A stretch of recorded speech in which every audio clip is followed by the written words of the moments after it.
Kelly, it's great to meet you, dude. Welcome to the show. Thank you. Great to be here. So here we are in New York City, man. Yeah, I was actually really stoked to find out that you lived here when we talked about the prospect of doing an interview. And for some reason, I don't know why, I was surprised. I guess because you work in sort of the health and biohacking technology space, and most of those people I don't find in New York City. So how'd you end up here, and how long you been here? Well, this is maybe the stress capital of the U.S., so it's a good place. It's a good place to be if you're starting a healthcare company. And I was born here. My partner was born here, and you know, when we started out in 2008, 2009, really trying to get the device out there, we turned to doctors and psychiatrists and other folks in New York, and a lot of them had treatment-resistant patients and you know, folks that were performing at a really high level, and obviously there's just a lot of, and I think as you look at the trends in the population, more and more people moving into cities, it becomes a bit of a laboratory here, and you know, everyone lives in it's tight space. There's a lot of demands economically on people here. You have, you know, both parents working, kids in school, they need to be picked up. There's just a lot of going on. So I think it's actually a great place to be for what we do. Yeah, it totally makes sense. Yeah, like bring the fire exextinguisher where the fire. That's right. Basically, right. So yeah, it's funny when I guess when I meet people that live here in New York, for some reason I'm very interested in the why, and I like it here. It's a great city. I have fun when I get here. I get in the rhythm and I get with the flow. But man, it's a really intense place to be for extended periods of time. It is. I mean, you got to find, I think, ways to find, you know. I mean, either you can go to Prospect Park, Central Park. Obviously, it's pretty easy to get out of the city. You know, there's pretty strong kind of rail transportation out of here. Obviously, you can drive out, but even if you don't have a car, which most people don't have a car here, you can get out, and you know, so it's tight, but I mean, there's a lot of options out. There's a lot of beaches around here. The water quality is improving. And I used to, before I got into this business, I was actually pretty deeply involved in Riverkeeper, which is a environmental law firm that works to clean up the rivers. And so you know, I was seeing people fish and people, you know, high school kids kind of building boats. And so there's actually quite a bit in New York that's kind of unrecognized, I think, for places to get away. Coney Island is great. I bring my 4-year-old there. So there are places to unwind. Cool, man. Yeah. So you used to work in social media marketing. Yeah, I did that as well. That. Yep. And what prompted the move into the health technology space? So even though I worked in marketing, I worked for a VC-backed software company. I also worked for Nielsen Ratings. But my brother, Chris Roman, is now head of cell biology at Downstate Medical, and so he had a long PhD track in biochemistry before he became a tenured professor. And so I would always talk science with him and chemistry. And even though it was not something that I focused on academically, I had a lot of comfort with reading his journal articles and things like that. So when I met my partner, who had bought the patents to the device and wanted to start this business around this device, I had comfort level reading the clinical trial work that had been done already, and I felt comfortable talking to scientists because I had, you know, talked to my brother about that for a long time. So it felt kind of like a hobby that turned into a career, and we've performed a couple of studies since we took over the patents, one at Mount Sinai here in New York on bipolar depression, and we also did Phoenix House opioid addiction studies here in New York. Those are on my list for sure. So we've continued that. Yeah, those two things really piqued my interest. Yep. I'm more of a researcher of biohacking, health modalities, and technologies based on hearing of secondhand anecdotal experiences of effectiveness and Mm-hmm. efficacy. Right. And then I like to see that there's some clinical trials. That gives me an extra boost of interest, although I don't totally depend on them. But Sure, when they're sure. when they're profound and legitimate, it definitely leads me to, really give something a shot and not just, think it's a passing phase, because I've seen so many trends kind of come and go in Mm-hmm. this space in the 22 years that I've been obsessed with it. Yep. So this particular modality, which is called electroconvulsive therapy, or ECT, is very interesting to me. And I want to know what that is in your description, and is it the exact same thing as neurostimulation? Can we just call those two things kind of Sure. the same, or is there something that differentiates Sure. them? So yeah, let me kind of just run through the different forms of neurostimulation. So ECT, electroconvulsive therapy, is kind of the highest output. That's not what we do, but that's kind of a sister technology. So ECT, it's very confusing because they're very closely named. So ECT is something that you go into a hospital, you get put under anesthesia. Everyone's kind of seen the movies where someone's biting down on a stick and they give them electricity. It's not like that I see anymore. Jack Nicholson Yeah, right now. everyone sees Jack Nicholson, and that, frankly, was the biggest obstacle to our industry. But what happens now with ECT is you get anesthesia, like you're going in for a surgical procedure. They give you electricity. You do have a convulsion, but you're under anesthesia, so you don't experience it. But the neurological effects are there. And it has, they're still kind of figuring out the mechanism of action, but it essentially seems to kind of rejigger your electrical system, and the results in reducing suicide are actually very well documented. So ECT, if you're in a suicidal state, if I had a relative that was in a suicidal state, I would recommend ECT. I mean, it's has a great result on reversing that. What we do, which is called transcranial alternating current stimulation, also called cranial electrotherapy, is more of a daily dose of that. So ECTs, you get one huge dose. With what we have a wearable that delivers a tiny dose, but over many, many, many, many days.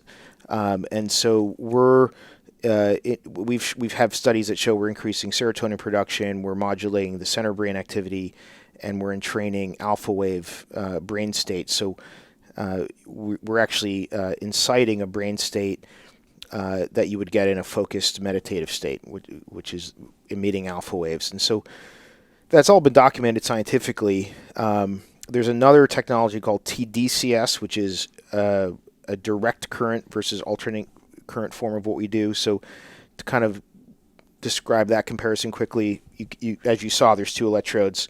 With alternating current, the polarity is shifting almost every 60 milliseconds. In direct current, the polarity is fixed. So you have one anode, one cathode. So you have a negative and a positive that doesn't change in direct current. And that polarizes the brain tissue. It has some different effects on the brain. It doesn't entrain brainwave states like alpha, but it has been shown to be effective in treating depression and some other conditions. And then there's kind of another form that's gotten a lot of traction called TMS, which is transcranial magnetic stimulation, which is not a wearable device. It's kind of in between a wearable and ECT, where you go into an office, a psychiatrist will bring kind of a powerful magnet over your head and incite an electrical field in your brain using the magnet in a very controlled setting with computers that are monitoring everything. And you can get kind of a 12-session package of TMS over a few weeks. And that's now covered by Medicaid. Wow. It's a public company that makes that called Neuronetics. They went public actually a couple months ago. And so that's a big business that's, psychiatrist administered. You go into a clinic or a hospital and get that. So we're kind of on the wearable home use side of the business, whereas ECT is kind of like, you get that if you're really in a serious state, suicidal state, you get the ECT. TMS is, major depressive disorder, if you need to have insurance cover it, that's kind of where insurance has adopted this technology now. We just got Medicaid coverage in Maine, so insurance is beginning to cover what we do, but it's mostly not covered, so it's still out of pocket.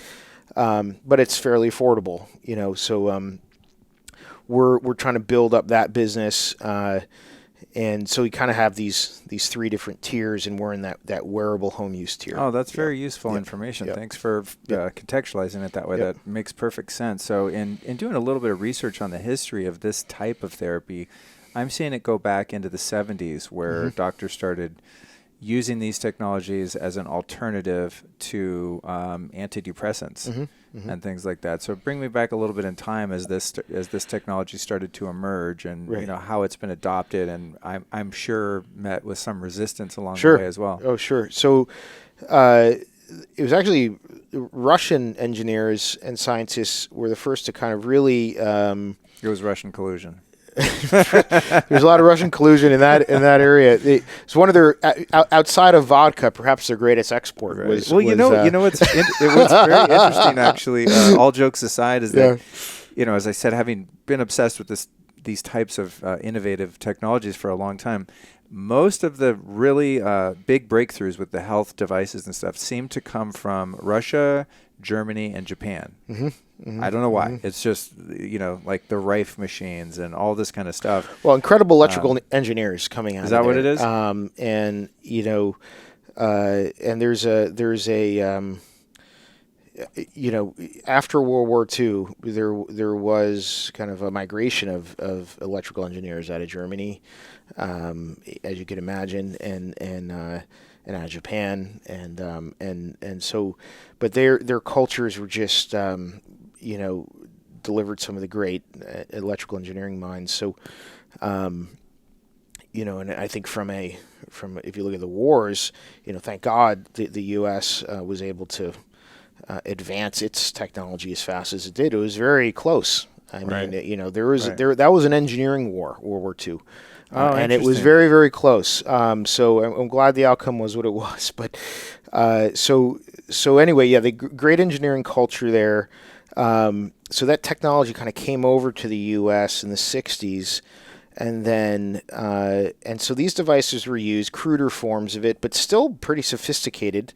And in 1976 is when the FDA actually started formalizing regulation of medical devices. And because these things were already on the market, they grandfathered these devices into regulation. And so they were already being used to treat depression, anxiety, and insomnia. And so they were grandfathered in. Obviously, since then, the way that we conduct clinical trials has advanced quite a bit, and so there's been more and more sophisticated studies done on this. But it still bore out what the early data showed, which is that this stuff is effective and it doesn't cause serious side effects. So, yes, I would say there's a long history to it. The research has improved. The technology has gotten more refined. And I think what kind of prevented this technology from really taking off was that in the 80s, you had the beginnings of the blockbuster antidepressant medications. So you had Prozac. It was followed by a whole string of blockbuster antidepressant drugs. And the same on the anxiety side, obviously with Ambien and some other drugs. So you had just an overwhelming marketing message over television, and the sales forces that were marketing these drugs to physicians. And so between those two endeavors, you had patients who were constantly seeing drug advertising in television, and doctors that were pretty much being co-opted, whether for good or bad, by drug sales reps. And so it just was it created a medical culture of kind of drug first, and there's some validity to that. I mean, I think the whole clinical trial concept in terms of controls and specific endpoints has a lot of value. The problem is that in reality, most patients aren't just dealing with one endpoint. most patients don't just have a major depressive disorder symptom. They can have a whole host of other symptoms. They can have anxiety and sleep issues. They can have substance abuse issues. They can have a whole host of other problems, whether it's with diet. And so I think there's a whole constellation of issues that you're dealing with in reality, whereas a clinical trial just looks at a little slice of that. So that's the weakness of trials, but obviously the upside is that they're very rigorous in terms of when you're looking at a specific outcome, how do you get as clean data as possible and compare that to a placebo effect. So the drug companies, came in, they had a product that was shown to be better than placebo, and antidepressants are better than placebo. They're just not that much better. That's so scary, man. They're a little better. Yeah. And so if you have a placebo effect of 33% and you have a effectiveness of a drug of 40%, well, then you have a 7% spread on that. Right. And so what we have tried to do since, lucky for us, when we came into the market around, Chip bought the patents around 2006. We finally started marketing in 2009. Most of those drugs are out of patent. And so around 2009, you kind of stopped seeing depression ads. You saw ads for everything else, cholesterol, heart medication, but you didn't see depression ads on television because you didn't have the economics to support that after they went out of patent. And so we went into a market that was kind of devoid of in-patent drugs almost. There's a couple of them that are still around that were recently patented. All the big ones are gone in terms of their patents. And also by that point, you had patients and doctors who had either taken these drugs or prescribed them for 20 years who were like, yeah, there's a little bit of effectiveness there, but boy, there's a lot of side effects. Right. And so the patients were looking for things other than drugs. And the doctors were like, from a liability perspective, I'm not that crazy about prescribing a drug that may cause suicidal ideation or cause incredible weight gain or, have other side effects, especially when the effectiveness may only be 38-40% chance, but, you have the whole side effect burden. And then on top of that, we also came into the market right when wearables started to be adopted. So Fitbit was founded in 2006. Around 2009, people kind of getting used to wearing things on their wrist. Obviously today, not only are patients looking up their health on WebMD and so forth, but a lot will use a fitness band or Apple Watch. People are going out and getting their genes tested, whether to see what their heritage are or to see, if they're what their chances are for certain hereditary diseases. So the consumer is a lot more sophisticated. They're tapping into more technology. And so our device looks less like kind of some archaic, shock therapy and more like, okay, this is a wearable, just happens to be stimulation on the brain, but it's just another device that I'm using that has clinical research behind it to help me out. Almost no side effects. So I think that whole confluence of things has helped us to grow a modest business at this point. That's interesting how history has timing has sort of collusion. It's interesting looking at the timeline. Going from the 70s into the 80s then, and the rise of big pharma and the medication, and then the patents kind of fading out, and you guys being like, hey, wearables just arrived. It's an interesting interesting timeline there. And for those listening, of course, this is not going to be meaningful at all, but I would just like to remind listeners of the show that 99.9% of the time you can actually watch these interviews on my YouTube channel. Just search Luke Story and you'll find them there, because sometimes there are interesting things to see other than just our mugs. And we have the Fisher Wallace Stimulator here in my hotel room in New York City because I don't go anywhere without this thing. And I'm not trying to kiss the ass of a guest, but honestly, I freaking use this thing religiously twice a day, and you can see how dirty my little headband is. We'll send you some more headbands. I actually have. So for those of you listening, and you can use any headband, by the way. You can go as fashion forward as you want. I didn't think about that. I could get a full on aerobicized 80s terry cloth headband. Totally. But for those of you listening, just imagine. So I've got a little Velcro strap that's about 1 inch wide, and for those of you watching on YouTube, of course, this would go on my head like that. I have my headphones on, so you can't really tell, but just imagine the headphones or the head strap is on, and then these little sponge electrodes go on your temples, like so, and you wet them, and then you turn on the device, and there's a dial which is able to control the intensity of the signal, which starts out very subtle, and it's definitely noticeable, but I find it quite pleasant even now at the highest setting. Of course, I'm always on the highest setting because I'm Most extra. people do that. Yeah. I do that. But I wear it at level 4. You do? Yeah. But it is very convenient, and it's like, I guess one of the reasons I want to interview you is I'm like, how the hell does this thing do what it does, which is amazing.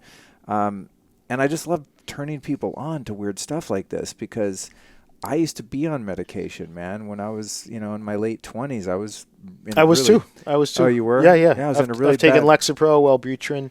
The thing with serotonin reuptake inhibitors, SSRIs, is that 80% of serotonin is actually created in your gastrotract, and so when you're taking these drugs, yes, they're designed to kind of inhibit the absorption of serotonin, certain receptors in your brain, but they can also mess with your gastrotract. And again, that's not kind of in a clinical trial. They're not really. It's not a clinical trial isn't set up to study your gastrotract.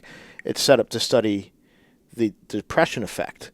And so clinical trials can miss a lot of things that are happening in the rest of your body. And that's why even if something's approved for something, and it can be effective for that, it takes usually some time for patients to use something. Our device this device was approved or cleared by FDA, and there's a difference between drugs and devices. Devices are typically cleared, and they can go through an approval process, which is different than a drug, which there is no clearance. You have to go through an approval. With devices, this was cleared in 1990. So these devices have now been used for 28 years. I wish I would have known, dude. So, which is hard to believe, right? But it's also nice to have a track record. It's like, look, if these things did bad things that we weren't looking for in a study, it would have been teased out over the last 28 years. I mean, we have 40,000 patients. We have a couple of competitors. So we have enough active patients. I mean, 40,000 patients. Your average clinical trial for a drug is around 1,000 to 3,000 patients, which is large. And, it costs about $10,000 a patient to run a clinical trial. Wow! So you're looking at $100 million, wow. So for a big study, at least $10 million for a small one. And so we have 40,000 patients now using this device. We've done smaller scale studies between 20 patients and 400 patients with this device. And that's just so it like pisses me off that I find things so much later. In 1990, I had real problems. Me too. With addiction, depression, anxiety. Then when I was must have been 27 or so, I was really having a hard time living in this body in the world, and so I went to see a shrink, and they put me on something called Effexor. Sure. And man, that stuff really devastated me for a while. It was all side effects. Made me really nuts. It's just from what I understood, it was supposed to have the and I'm not saying no, if you're on Effexor, don't take it. Listen, I don't care what people do. Just don't hurt other people, and I'm happy. But I was on this Effexor stuff, man, and I was insane. It acted in my brain like crystal meth. It made me so obsessive, so compulsive, and I'm already that way just naturally. So it amplified that. Maybe I was less depressed and less suicidal, but we should drive around these alleys in LA and look for furniture to refinish, and I would find some old beat up dresser, and I would take it home and just tweak out like a meth head and refinishing it and doing this faux finishing. I mean, creative kind of fun work. I wasn't hurting anyone. I wasn't robbing little old ladies to get a Effexor. But I was not happy, and I was just a basket case. So it's like a time in my life. I'm like, oh, gross. I just have this sticky, nasty feeling from being on meds. And if there had been a podcast like mine around that said, hey, that's cool, but there are actually alternatives that are less invasive and less prone to side effects, I would have been so freaking stoked. So... Well, let me if I may, use that because a lot of people probably are not aware of this. So a lot of very successful people like yourself are and I'm not saying that you are bipolar, but a lot of successful people are bipolar, and they get a lot done during the mania phase of bipolar. And if you're bipolar 2, that means that you have mostly depression symptoms and some mania. If you're bipolar 1, you have mostly mania and some depression, but mostly it's mania. So bipolar 1 on its face sounds not as bad. You're not as depressed as much. However, in bipolar 1, when you have a lot of mania, that can be actually more risky to patients because they tend to take a lot more risky behaviors, whether that's driving fast, drinking, sexual. It's when you're in that mania stage, kind of your filter on risk can go out the window. And there's 6 million patients that they estimate that are kind of in that in the United States that are bipolar. The problem with SSRIs is that they tend to amplify the mania. So your standard antidepressant, it still only has a kind of slightly better than placebo effectiveness, but it can trigger much more. It can amplify the mania part of bipolar. And the problem with bipolar is most psychiatrists and general practitioners either don't diagnose that the patient's bipolar. They don't know the patient's bipolar. Most antidepressants are prescribed by GPs, not psychiatrists. So basically, it's a patient coming into their primary doctor and saying, "I'm feeling depressed," and they're like, "Here's a prescription for something." They don't diagnose the bipolar. I think when I interviewed Kelly Brogan, she was talking about probably that. did. I found that to be a terrifying fact. Well, it is, and this is part of our pitch to be transparent to doctors. Is like, once it's going to take a bigger study than what we do have data. It's going to take a more definitive study, and we're working on funding that now, where mainstream medicine will say, okay, you have a drug level study. Again, very, very expensive, but that's enough for me where I can just start prescribing this. But in terms of what's best for patient and what's best for doctor liability, this doesn't cause mania. So the study that we did at Mount Sinai, published in 2015 in a major journal, was with bipolar 2 patients. So those are the folks that have depression more often and mania less. But the SSRI effects in terms of amplifying mania occurs with both bipolar 1 and bipolar 2. This had no effect on mania, right? A. B, it had no significant side effects. There were a couple people who had a headache. But this is such a safer treatment for bipolar patients than an SSRI for treating depression. But most doctors are still going to feel more comfortable with the SSRI because they've been trained that way in medical school. They're meeting with the reps. You almost can't blame a lot of them. This is what they've been taught. This is some of the younger doctors. I think now, people who are out of medical school, out of their residencies. We're talking about people who are just coming into their full practice. They're in their 30s. Are more comfortable with this kind of technology. They've been educated on it a bit more. But in healthcare, it's not just like, oh, I have a great product, here's some marketing. I mean, you're talking about medical school training, you're talking about sales force, you're talking about massive clinical data to kind of compete with what drugs have at that kind of economy of scale. It's very tough. Thankfully, Maine Medicaid has said, the work you did with opioid patients in your Phoenix study, it's not airtight. You didn't have a placebo group.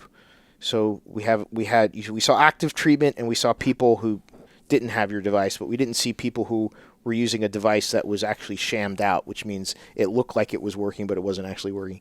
That's kind of the gold standard. You want a placebo device. Our Mount Sinai study on bipolar did have a placebo device. And what was interesting about that is that the patients who were on the placebo device had a placebo effect. In the first week, they all said they felt better. And then second week, they went back to baseline. And then we did what's called a crossover design in clinical trials, which is you take the placebo group, and then at the end of that phase, you give them an active device. And those people had a durable decrease in symptoms, and as did the active group to begin with. So the crossover design is a very powerful part of a clinical trial. We did that with this for bipolar. So if there's any patient, any people out here listening to the podcast, either who've been diagnosed with bipolar or who may have a sense of their own behavior patterns that, I'm pretty manic a lot of the time. I may be a CEO of some company and I can get a lot done when I'm manic, but there are also times where I can be like, I can't get out of bed for a weekend kind of thing. I would say go meet a doctor, go your psychiatrist, talk about bipolar, do research, but this is a great treatment for that because it's not gonna trigger or amplify the mania. That's very interesting because I mean I never knew how to phrase what I used to experience when I was on this effexor stuff. But I would say it amplified my mania. Yeah. Well, it struck me when you said that. That's why I went into that story. But yeah. I didn't know until this moment that I had mania, so that's news to me. But I was freaking nuts, and at that time I had just very recently gotten sober, so I was increasingly becoming more sane. But still, I was just so depressed. I mean, I just days like you said, I couldn't get out of bed. Well, alcohol for mania is for many patients a way to kind of try and just wind down. It's like you're in sixth gear when you're in mania, and it's like, what can I like? Going for a run won't necessarily do it. It can help, but like people want a way to wind down, and going into the alpha state, the alpha brainwave state is that meditative focus state. So again, I don't want to. This is not a panacea, but for a lot of bipolar patients, this will actually help them relax a bit during the mania phase. So, that's interesting. Yep. And I want to go into the neurotransmitters and sleep and all kinds of stuff. I have a lot of ground to cover here because I'm so fascinated by these technologies. But one thing I did not know until you just mentioned it was the brainwaves. Mm-hmm. And the alpha waves. Mm-hmm. A few years ago, I say a couple. God, it's a few years ago now. I did something called 40 Years of Zen, which was a partnership which has been kind of co-opted by Dave Asprey from Bulletproof. So I went to Sedona and I did neurofeedback training, like hours and hours and hours of it per day. And this particular style of neurofeedback was to increase alpha. And that had a profound impact on my life in so many ways, which were immediately evident, to the point where I've continued to do neurofeedback training, not necessarily to increase alpha, but I didn't really know of anything else that could actually increase one brainwave or another other than a couple random PMF devices and things like that. I use something called an amp coil, which I travel with everywhere, and you can use that for that. But I didn't know that's what I was doing with this because it's interesting.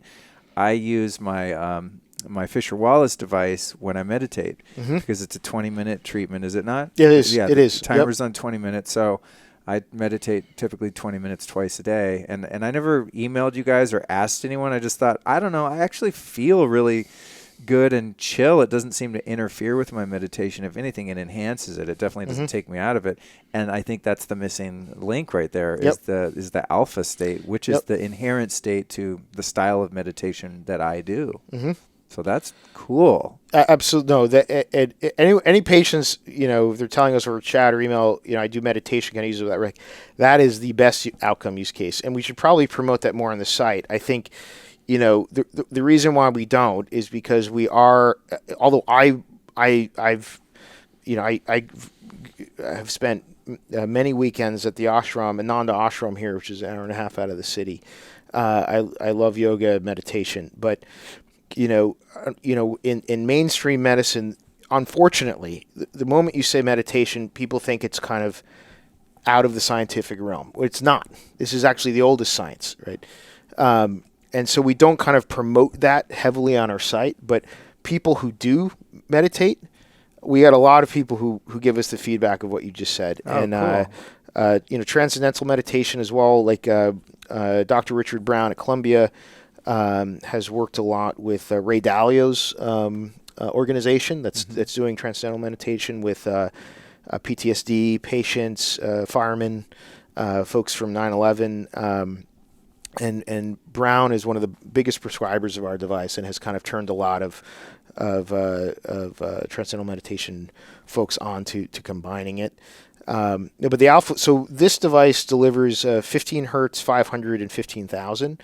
And the alpha wave brain state is around 14-ish hertz.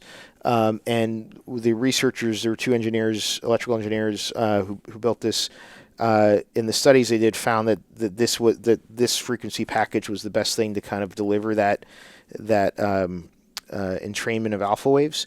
And so and there's been more and more kind of better, high quality academic research on transcranial alternating current stimulation, TACS, that has proven out that it really does not just get your brain into that alpha state, but after you turn the device off, it keeps it in that state. So it's called entrainment. It's not just about having your brain in that state for those 20 minutes. It's about how many hours afterwards does it stay in there.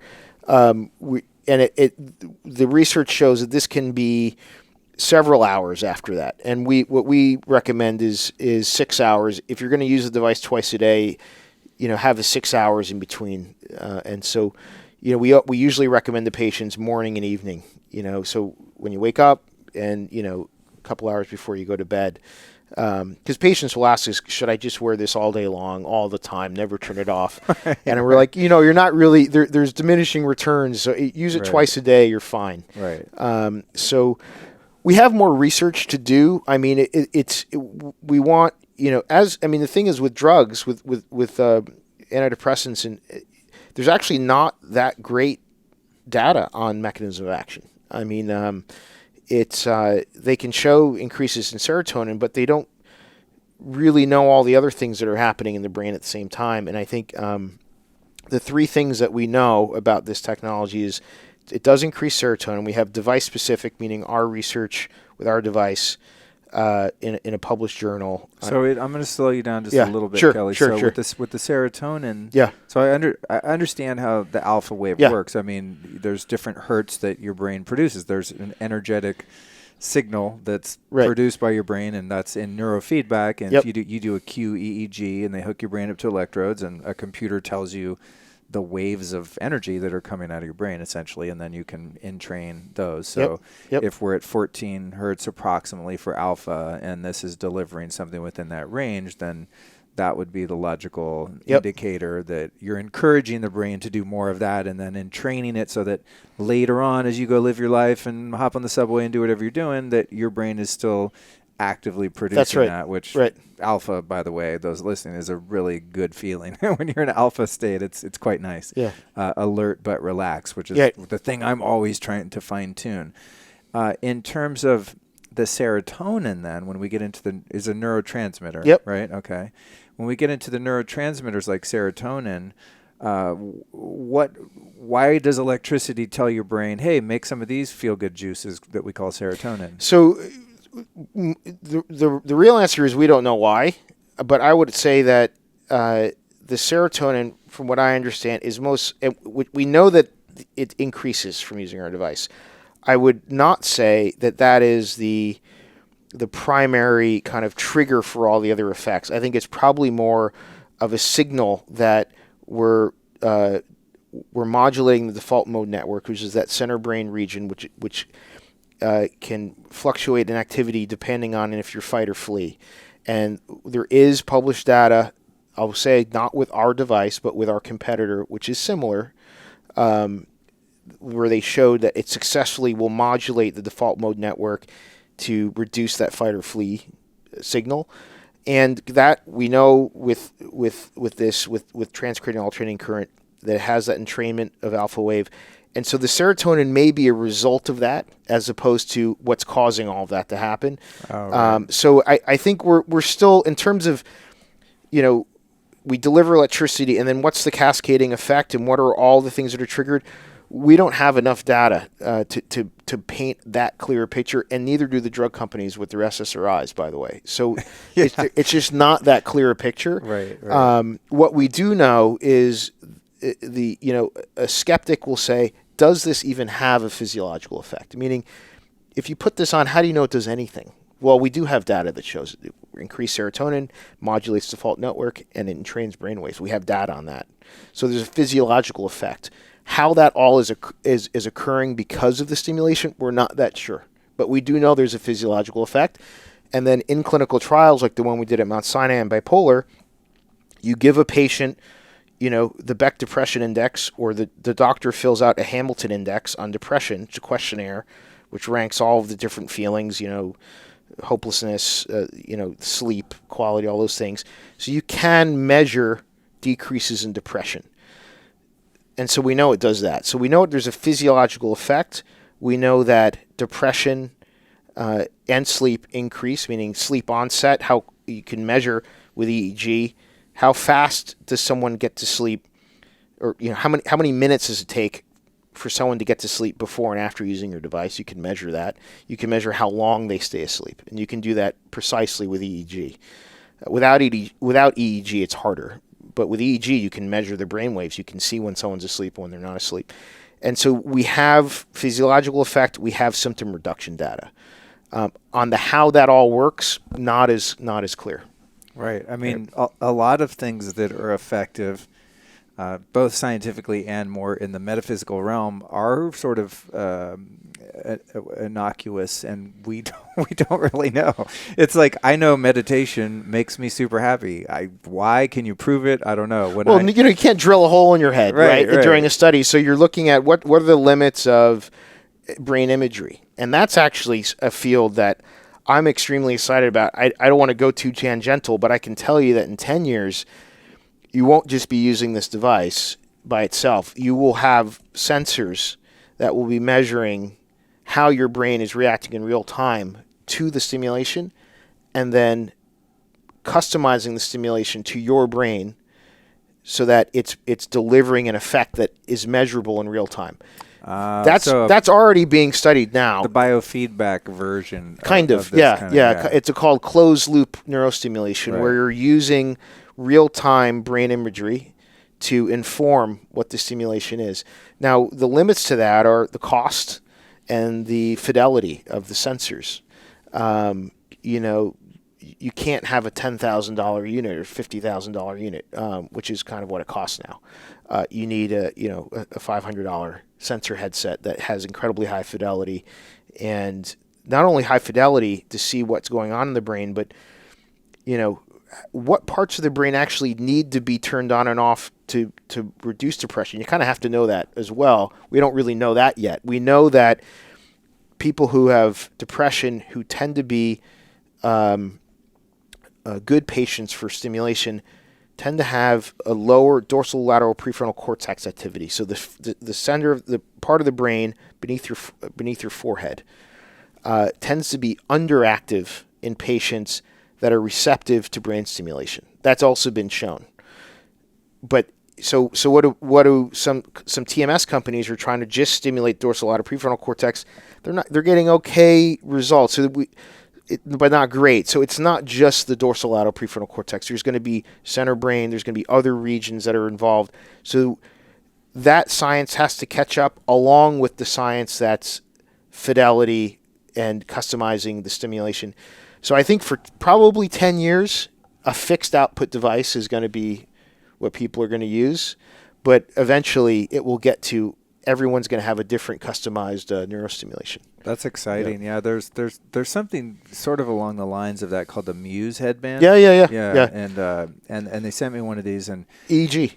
Yeah. And it's interesting because I don't use it all the time because I feel like I'm, for lack of a better term, pretty good at meditating. Yeah, sure. Been doing it for a long time. Sounds like it. Yeah. I don't get the sense that I'm, not getting all the benefits or falling out of it, or I don't find it difficult. It's just automatic. Mm-hmm. But that's a really interesting device, the Muse, which I think I have on my story, lukestory.com/store. It's like a biofeedback, cheap commercial cool. Your phone device. tells you like how you're doing in your meditation, right, at what points you came out of those deeper states of consciousness and all that. It's a really amazing tool, I think, especially for people that are newer in meditation or that even lack the discipline, because it's not gamified. There's no there's no reward. Like, I don't know, was I meditating? I'm not really sure. Right.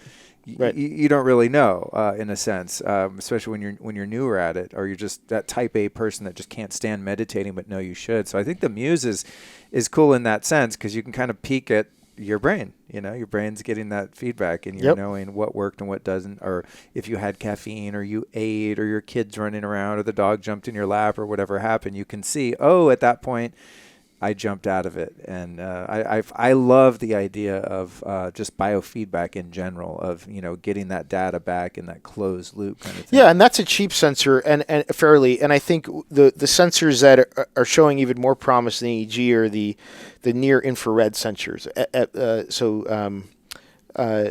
The infrared sensors kind of track blood flow, which is correlated to neuronal activity. And that's where there seems to be a lot of progress in sensors, and it'll probably be a combination of the EEG sensors that Muse is using, plus these infrared sensors. Oh, dude, like the Oura Ring. Oura Ring, right? Yes. Yeah. I think they have the infrared. I have a tan line where mine usually sits. I think it's on the charger now. It's like a chunky black thing. I haven't used it, but I've seen that. Well, there's they made one now. I'll show you when we're done. It's more narrow. I mean, it's not much bigger than that. It actually looks like kind of a normal ring versus the big sort of Star Trek one that they had, but. What's interesting is it can monitor heart rate a little bit more accurately. And HRV and REM sleep and deep sleep. So I've been playing around with your device combined with that to get some data. Get some data and see. And it's tough. I mean, I always have to be transparent and honest before I get too excited about something. I do so many things to improve my life on every level that it's difficult. It's hard to pinpoint one thing. It is. So maybe I started taking a different kind of GABA at night. And that, it's like if I really wanted to be the proper guinea pig that I like to be for the benefit of myself and to be able to report my findings to whoever's listening to me, I really would need to do isolated tests where I stop every intervention I'm doing and I just use the Fisher Wallace Stimulator and I track my sleep with the Oura Ring and I see before and after, with, without, etc. Unfortunately, I don't have the discipline to do that because I'm just full on and I do everything all the time. That said, I have to say that there's a marked correlation between the arrival of the device in front of us, which was maybe, I want to say 6 months ago, 5 months ago, something like that, and tracking my sleep on the Oura Ring. My sleep is pretty freaking good, and the real test of it is when I travel. When I travel, my sleep gets smoked, especially when I come to New York City, because of the the circadian disruption of changing time zones, the EMFs here in the city, the noise, the just not being in an environment that is controlled like my environment, obviously in my own bedroom. But I brought this, obviously it's sitting in front of us. I brought it with me, and that is not a mirage. And my bed's right across from our interview here, funnily enough. But I'm looking at my sleep app, and I'm like, damn, first night in New York City, I'm getting a 93% sleep. I'm like, what? Usually I sleep like crap for the first 2 or 3 nights, and then I kind of settle in. And I'm very ineffective when I travel typically because my sleep suffers so much. I have to kind of book in extra days to recover from flying and then recover from the interruption in my sleep. This trip here, I landed on Tuesday night. The next day, banged out 2 recordings and was just like actually pretty on point. And I think that's great to hear. Yeah, it's because I was able to really optimize my sleep and kind of force myself into another time zone.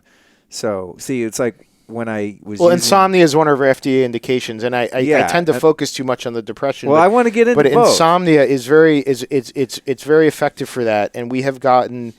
I'm not going to mention his name, but we were approached by a Navy SEAL on SEAL Team 6, and most Navy SEALs, in the last 20 years, they use a lot of Ambien. And why? Because they're operating at night and they're sleeping during the day. And so when is so nasty. Well, if you come out of that career and you've been taking Ambien for 15 years, and you don't want to take it anymore, and we were able to get him off Ambien. We've done that with a lot of other patients. We have a retired general on our board, Steve Zanakis. He works with a lot of PTSD patients, special operators. And sleep is the biggest thing that he sees it helping those particular patients with. Well, that was my original interest in it. I forget where I even first heard about it. It might have been Ben Greenfield or one of my fellow podcasters. And I'm always just looking. I wouldn't say I have clinical insomnia by any stretch. My sleep is pretty good. Well, most even of the just jet time. lag. I mean, just Yeah. having, and yeah. But I kind of diverted to that Yeah. particular benefit and part of the conversation just because of the Aura Ring and having the ability to track that. Now, I don't have the ability to track my level of anxiety or depression per se, other than just subjectively going like, God, I feel pretty good. But again, I do so many life improvements that I think I'm happier than I've ever been in my life. But that's due to a number of factors. I mean, healing some past relationships that were weighing on my subconscious and things that are totally unphysical on one level. So it's difficult to say, but I would actually, before we get into the sleep, I just have a question here on my notes that I don't want to pass up. Does this affect one's HRV scores at all? It does. Yeah. We have unpublished data with menopausal women that showed reductions in heart rate variability during the treatment session, and it was akin, what the physician said is like akin to what we would see with like deep breathing exercises. And so, but all the women and your 10 subjects were, I'd be happy to share the data. It's just not published. Yeah. It was you saw the women had reductions in heart rate variability that would similar to deep breathing. And so, that is something that, I was going to actually bring up as well as the EEG, is that even, if you're a consumer, but you're comfortable with using kind of, strapping on a real kind of clinical grade on your chest. So the ring will do that. But if you want the best data, I think is when you put it right on your chest. It's a little bit more inconvenient, but that's, I got one of those from, a company we work with that actually helps doctors track patient progress over time. But I think the case that you're bringing up, and I think it's important. I don't know how much time we have left, but I think it's important. We're good. We're good. Okay. I was only checking the time because I have to restart Instagram Live. Okay. By the way, those of you listening, you might not know that I run most of these interviews on Instagram Live, and you can listen or you can watch them and listen to them live with all their gnarly So there's mistakes. Lots of hearts coming up right now. I hope so. You just have to follow me on Instagram, Right. which is @LukeStory. But no, we're totally cool on time. I love deep dives. I want to go nuts here. And because I think this whole idea with Circadia and I think you and Ben Greenfield are really the pioneers with us to bring this to the market, is that we've taken this technology, Fisher Wallace Stimulator, and put it in a consumer OTC product, and I want to kind of explain how that works from a regulatory perspective. I just remembered how I found out about it. It was from Rick Rubin. Yeah, because I took a bunch of biohacking stuff over to his house, and his wife was really into I heard that he it. had a device. Yeah, he does. Yeah. And his wife was like super curious about all my crazy devices. And he was like, I'm not really into that stuff. I just keep it simple. And then he's like, but here's the one thing. And I took a picture of it. And then later I was scrolling through my photos like, oh, damn, I wanted to Google that thing and look it up. And then that's how I found it. So there you go. Oh, that's awesome. That was, my introduction to Rick Rubin was 99 Problems, but that's just right. So I was very happy to hear that. But that's cool. So I think we've basically in the medical device world, if you're going to make a medical claim to treat something specific like depression, anxiety, insomnia, you have to get clearance from the FDA to make that claim, and they typically demand clinical research, and there's a process for being able to say a device does something. If you're simply saying that it helps manage stress and sleep, that is not actually covered by FDA. If you're just managing stress and sleep, that's considered a wellness device. And so, you're seeing today there's a couple of other neurostimulation products that have come to market that are, say, help athletes. There's a device called Halo, a company run by a Stanford doctor called Halo that is helping Olympic athletes and other athletes by stimulating the motor cortex, and they've actually shown improvements in reaction time and other things. They can sell and market those products without the FDA being involved. And so I started looking at that about a year and a half ago and saying, well, we have this incredible technology that's clinically validated, FDA cleared, all these prescribers. We can take that technology, put it in a device, make different claims. And by making different claims, it's not like we're trying to avoid the other claims. I mean, we're still making the medical claims with the Fisher Wallace Stimulator, but it's really about targeting a different population, which is someone like yourself who doesn't have clinical depression, who doesn't have clinical insomnia, but can have stress, can have some sleep problems. I mean, I wouldn't say I have clinical insomnia, but I can tell you there's some nights where I can't stop thinking about work. And this is the only thing, having a drink at night gives you some immediate satisfaction, but alcohol keeps you up. I mean, especially if you have it in the evening. You kind of don't want to have a drink at night. And so this is actually a nice thing to have to kind of wind you down. That's how I use it. And so we're like, why don't we try and get something clinically validated, scientifically validated into the wellness market organically. And so I was just really psyched to hear that Ben and yourself, Rick, Ruben, and we have probably about 1,000 patients or so that are using Circadia right now, which is the OTC brand.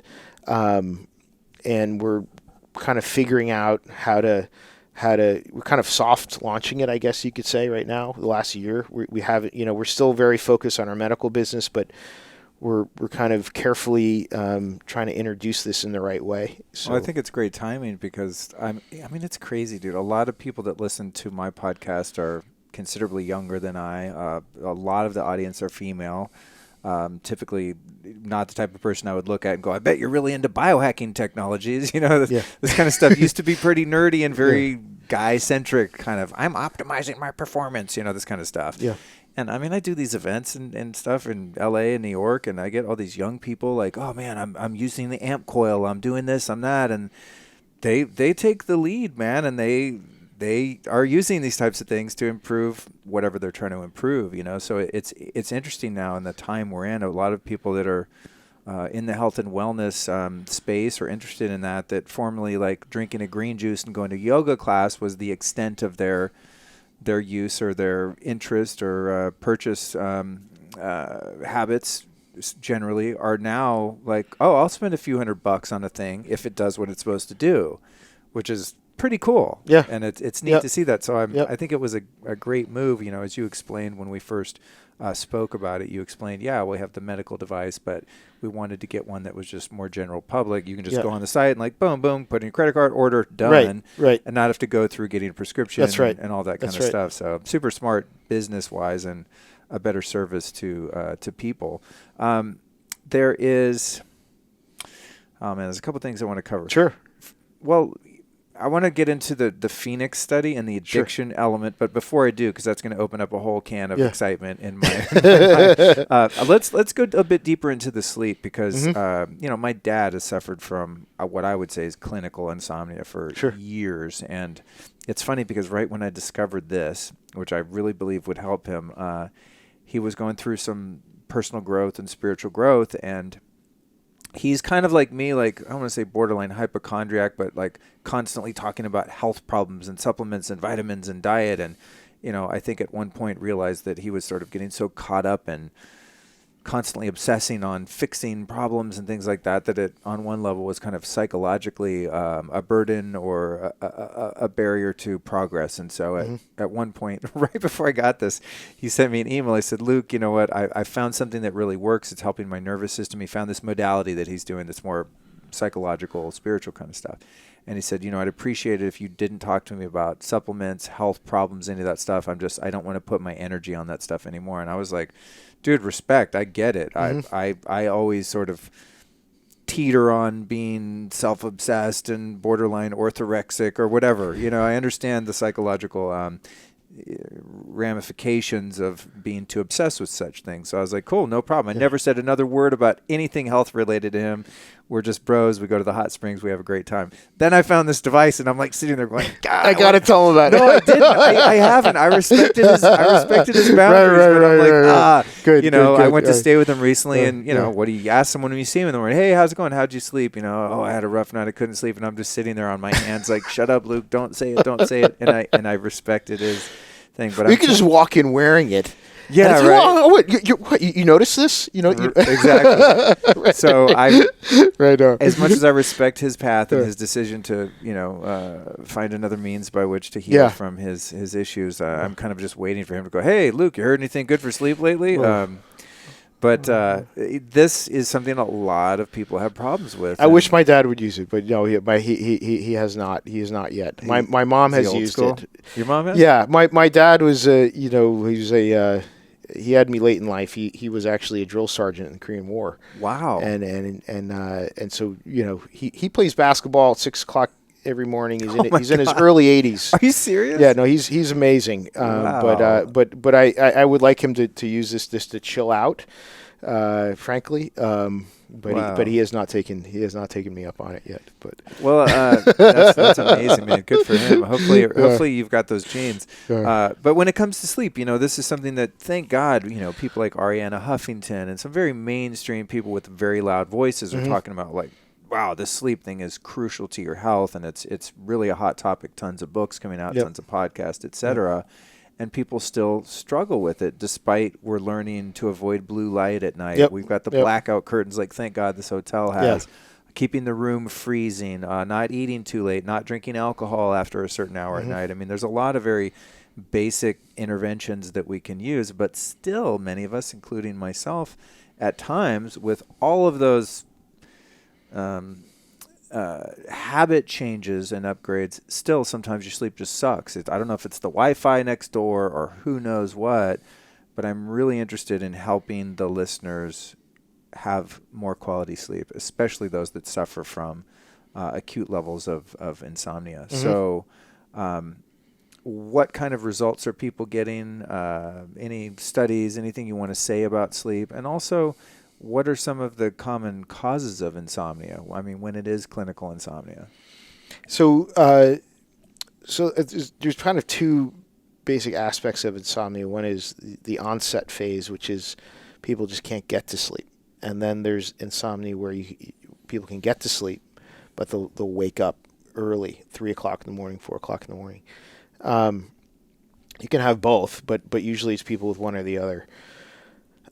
So we do have data on the sleep onset that was done with what's called a predicate device, which is the device that this one was based on for FDA clearance, that was on sleep onset. And then we also have data in the Phoenix House study where they actually questioned patients on their sleep quality while they're in rehab using our device, and a lot of them reported improvements in sleep.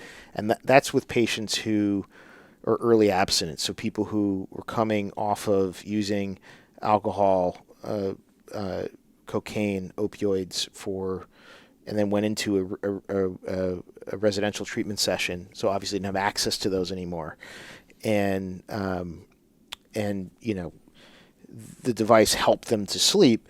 And the primary thing that we were measuring in that study with Phoenix House, and we had 392 patients, 100 of them used the device with standard of care, and the other 292 did not use the device and went through standard of care. And so we looked at both groups, and the groups the 100 that had standard of care with our device remained in rehab, meaning they didn't voluntarily drop out, at 90 days at a rate 50% higher than those that didn't have the device. Damn. Which is a massive increase. And there's lots of already published data that shows correlation between, if you stay in rehab, the chances of relapse are less. And so that's the data that Maine Medicaid looked at and said, this is worth us paying $600 a patient to give them a device. Like, even if it only works for half the patients, that's going to save us a lot of money and deliver better outcomes. And so the founder of Phoenix House is actually on our medical advisory board, unpaid. None of our medical advisory board members have any stock. They're not paid.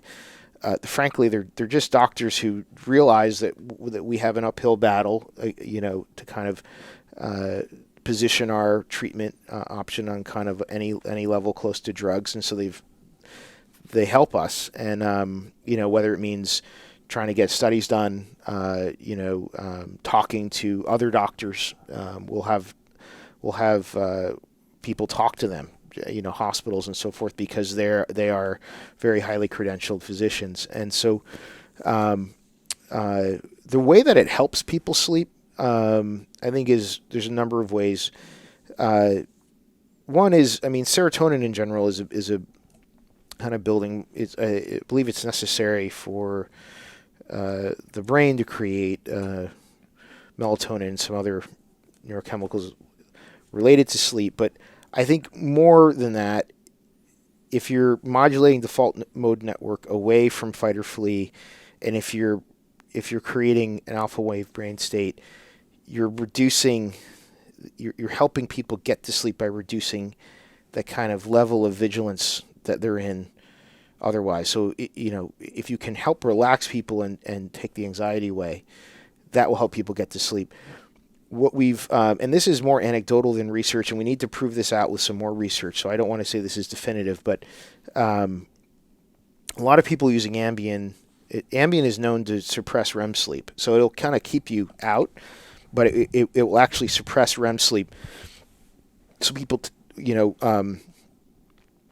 when some of the unpublished data that we have shows that we can restore REM sleep, people will actually dream when they use the device vividly. It won't necessarily be violent, but it's just there'll be high fidelity to the dreams. That's actually a common feedback we get from patients. I don't know if you've experienced that yourself. Maybe you already dream, maybe you don't dream, but well, that's funny. I'd be curious to hear. That's funny. I haven't made the correlation, but now that you mention it, I have been having some pretty out vivid there dreams, very vivid dreams. Yeah. It's interesting. A couple weeks ago, I'm trying to remember what I dreamt about, but something very sad happened in the dream, and I was crying in the dream, and I woke up and I was all covered in tears.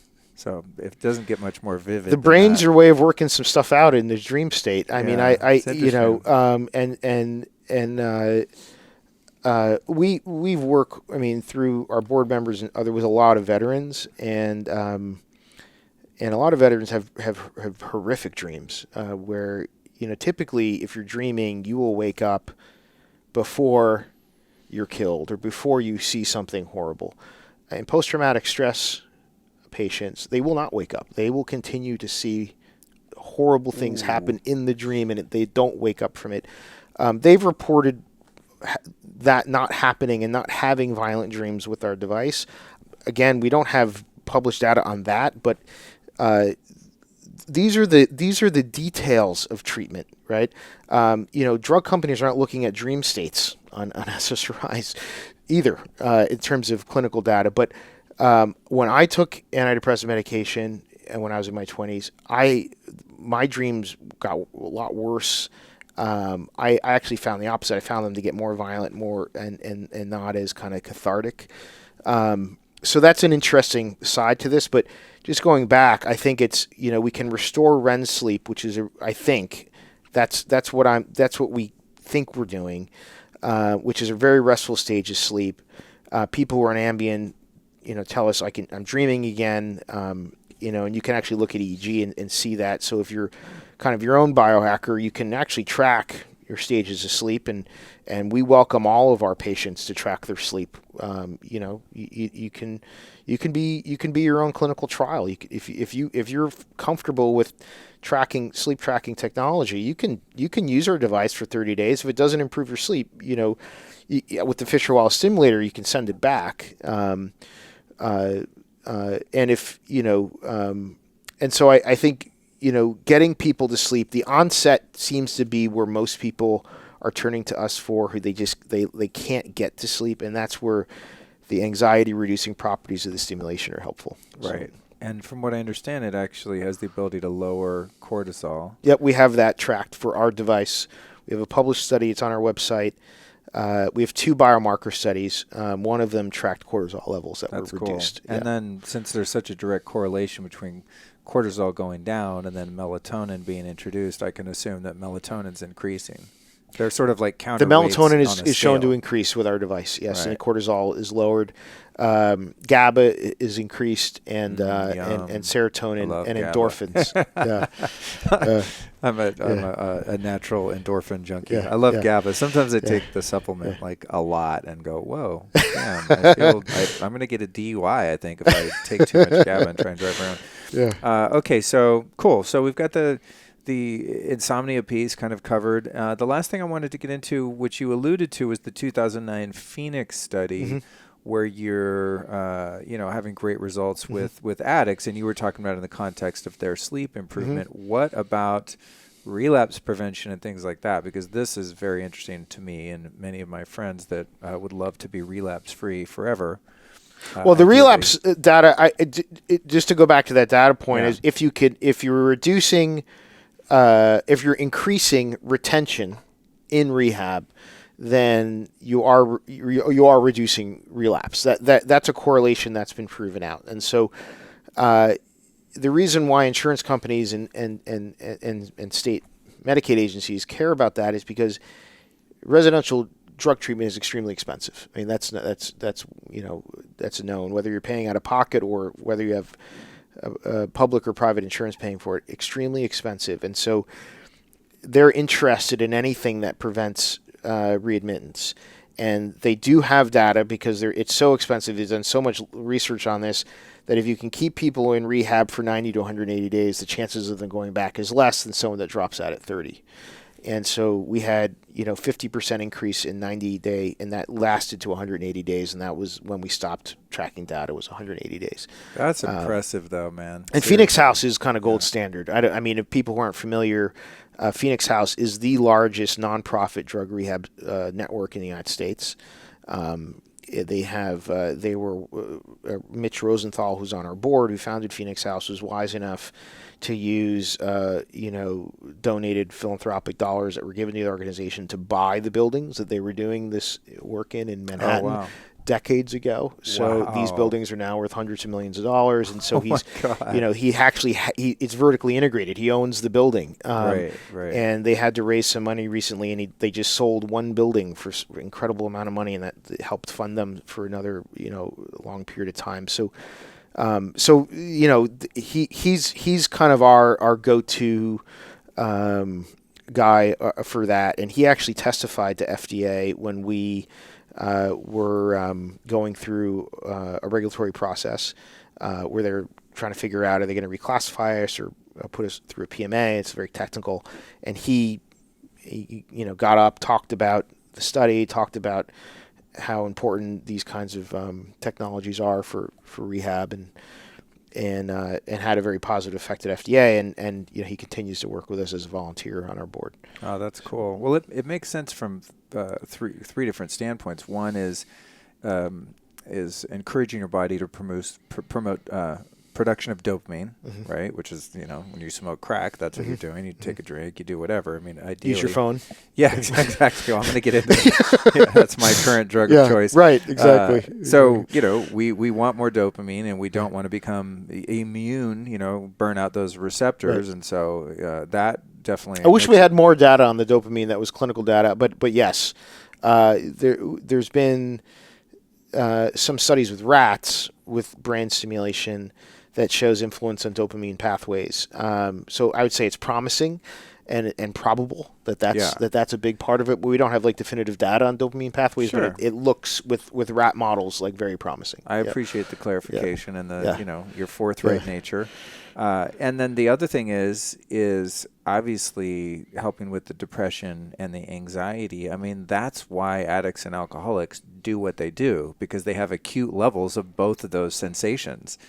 And anything that you can do to me to help turn down the volume on those the thermostat. Senses. It's like the chances of you then going, oh my God, you know what?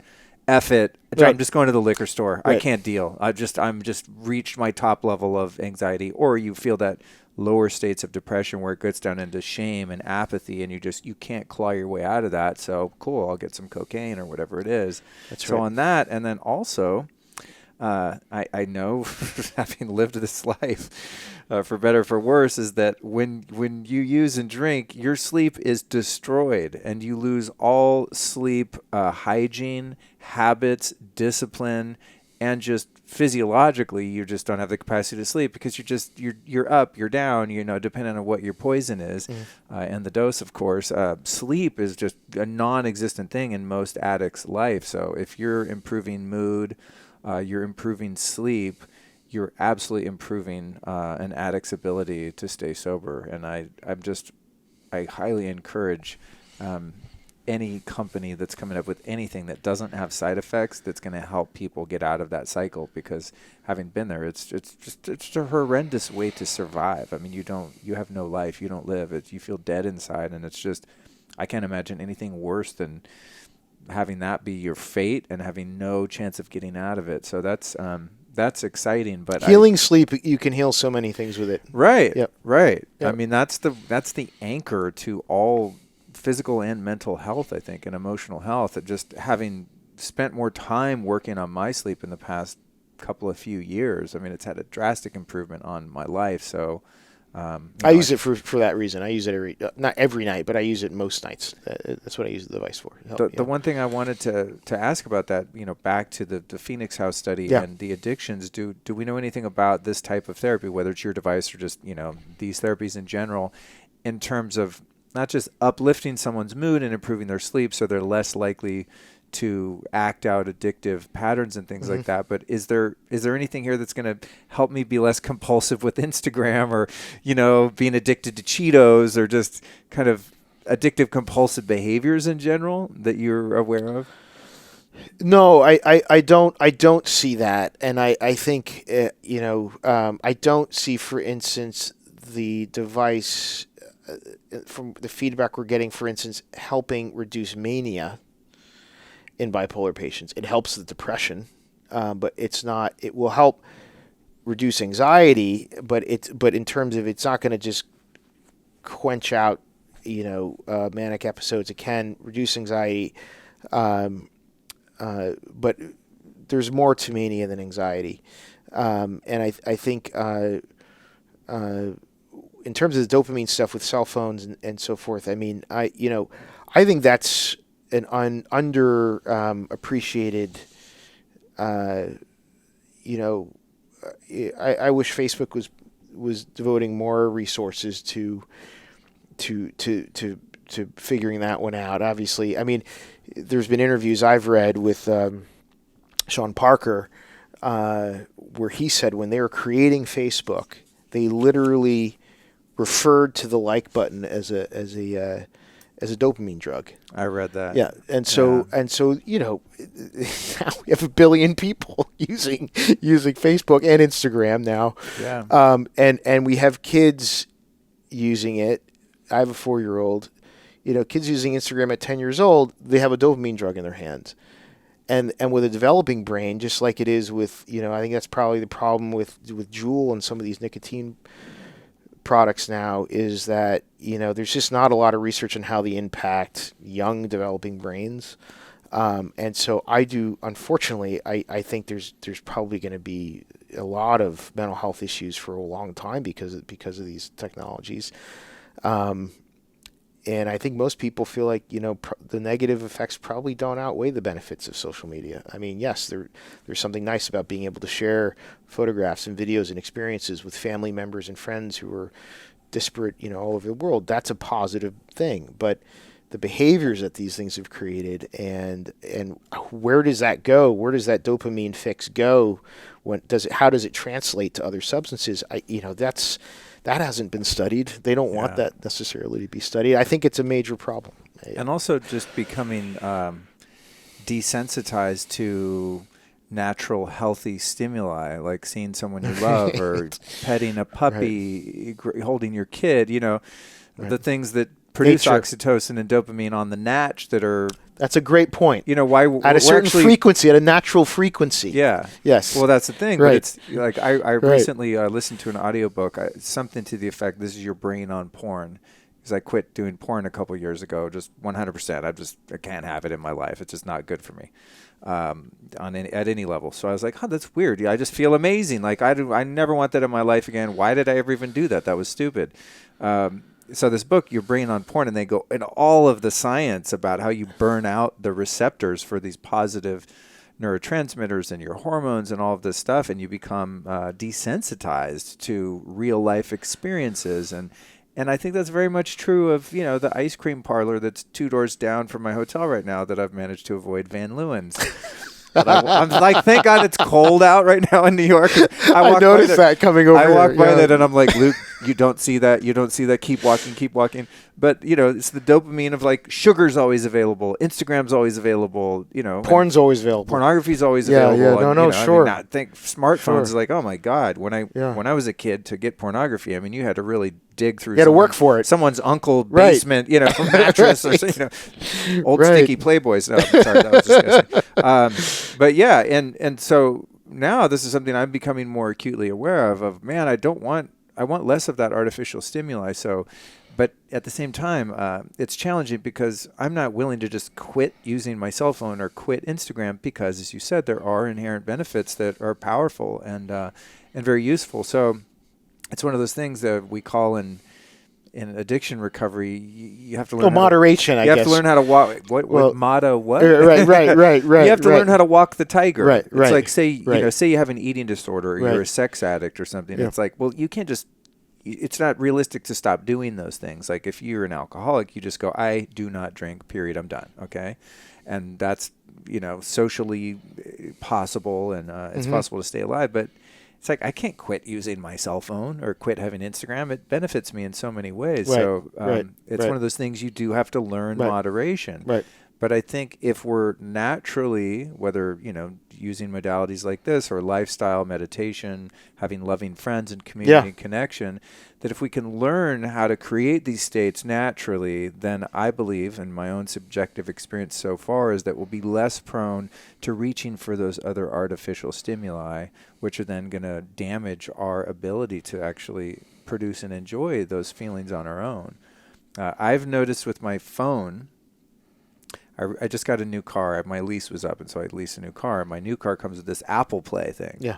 So the little center console, you just set your iPhone in there, and there's a little wireless charger, which is probably a freaking EMF nightmare. I had to get over the paranoia about that. I'm like, I wanted to get an EMF meter and go around my car. I'm like, no, actually, I don't want to know. It's just, it is what it is. I'm not going to drive like a 75 VW Bug or something. It's just, have a modern car that has EMFs. But anyway, you put your phone in this little wireless charger, and then the Bluetooth just magically connects to your monitor in the car, and your iPhone is mirrored on the monitor, so I can play Spotify and Waze and. That's brilliant. Oh, it's dope, but you don't have Instagram, because I guess they don't. Nothing that's visual will happen on the screen. Oh, okay. Really, you know what I mean? Okay. And so what you do is you talk to your car. So now I'm like, open Spotify.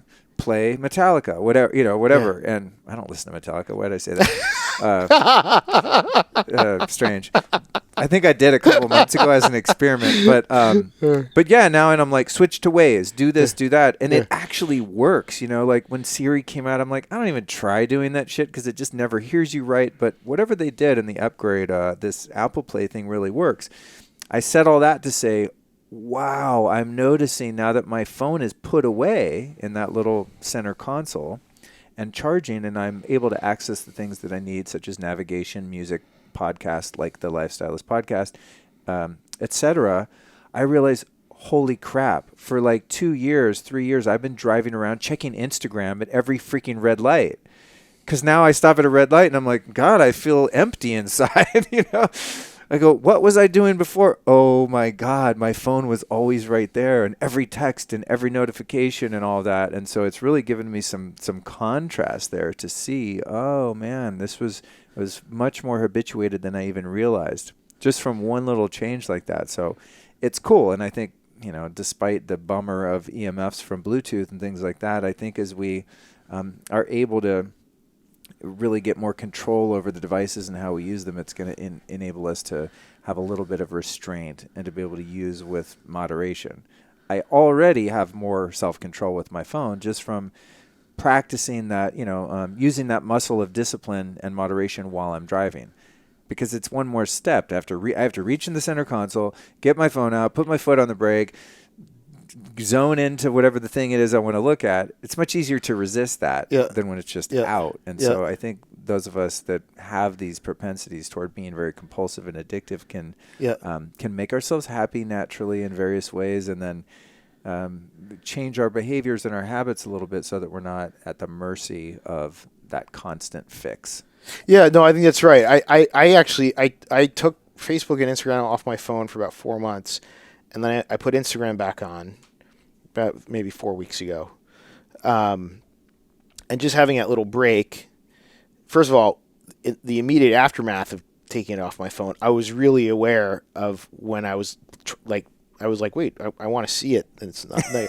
And so that was interesting. And then when I went back to Instagram, I kind of just pared down my feed, and so it's a little bit more now versus when it was. It's less kind of super stimulating. Like I was following like a lot of kind of stimulating stuff. I mean, and now I have maybe a couple things that are like that, and then mostly it's more like family friend. So I find that I've kind of changed what I look at, But I think the other really good thing about the phone, which is coming, which is very interesting. There's a company called MindStrong, which was founded by Incel. I think Tom is his first name, Tom Incel, who is head of NIH, and he started this company MindStrong with some venture backing.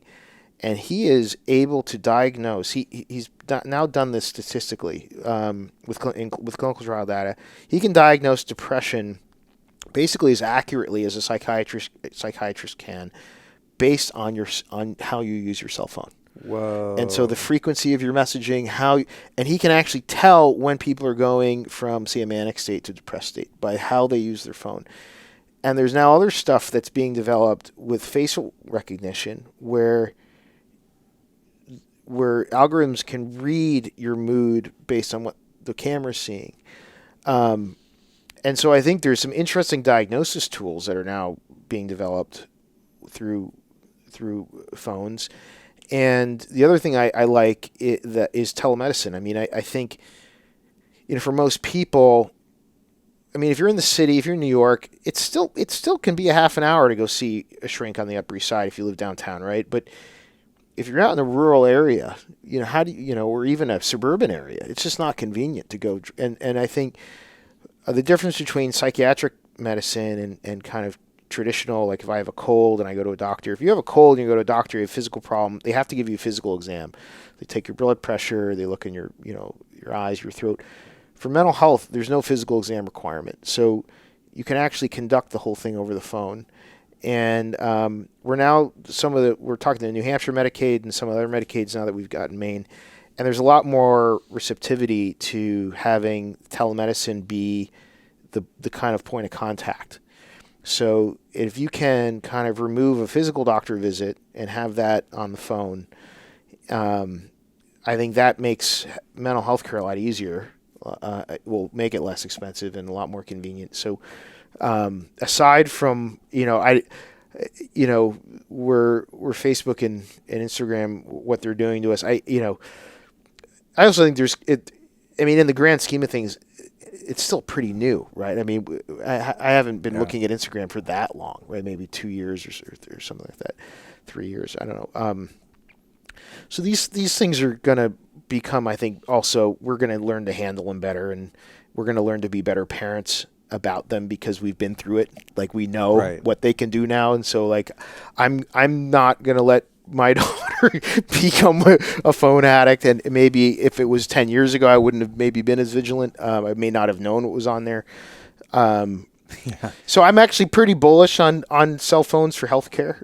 I think, there's sensors now where I've seen phone cases that you put around the phone that protect your phone that actually do the heart rate variability and all the stuff. So you can track your vitals every time you pick up your phone. And so I think there's just a lot of cool stuff that's going to happen through that. Yeah, double-edged sword. Double-edged sword. A lot of possibilities, but also risks involved. Yeah.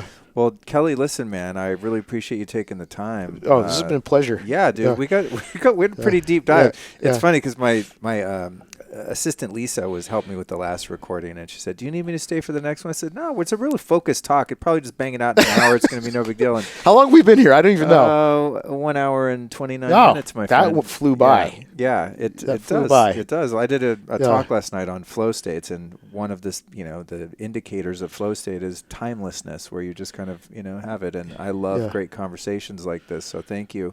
I've learned a lot from you about all kinds of things today, as Likewise. have the members of our audience. So Who then have been 3 teachers or teachings in your life in any respect that have benefited you that you might be able to share with our audience so that they might be able to look them up and learn from them as well? I may go kind of out there with that. Go for it. There's a book, I Am That. I don't know if you're familiar dude, with are you kidding me? Okay. No. Nisargadatta Yes. Maharaj? Yeah. Oh my God, I can't believe you just said that, bro. That is next level. That was the first That's probably my number one book in terms of the, I mean, I get blown away every time I open that book. Dude. I wish I had met that guy in person. That is so crazy. That was the first spiritual book I ever got in my life. And all I could comprehend was the back cover where they talk about how there's a building and then he's in this little room and then the building gets destroyed and, is the space gone? I mean, it was just this. Oh, you know what I'm talking about? Yeah, it's on like the back cover. It's this very. We may have different, but I have it's like a yellow, but I'll check the back cover out. Oh, yeah, now that you bring this up. Mine was the blue one, and my cousin brought it back from India, and he's like, I found the answer, and I used to smoke weed and just, and I would try to read the interior of the book, and I knew there was truth there, but I didn't understand it at all. But I did kind of get the back cover, and it was a window into another sort of version of reality. And that version, I guess you could say, is non-duality from a Vedic perspective. But I never meet anyone that's heard of that book at all. So that was, you really caught me by surprise. It's one of my favorites. I was introduced to that book at the ashram, Ananda Ashram. Oh, cool. Which, if you haven't been, is worth checking out. Maybe next time you're in New York. It's not that far out. And then I mean, on kind of the other side of that, I'd say, I guess you're asking for teachers. I mean, I look at that as teachings. I mean, as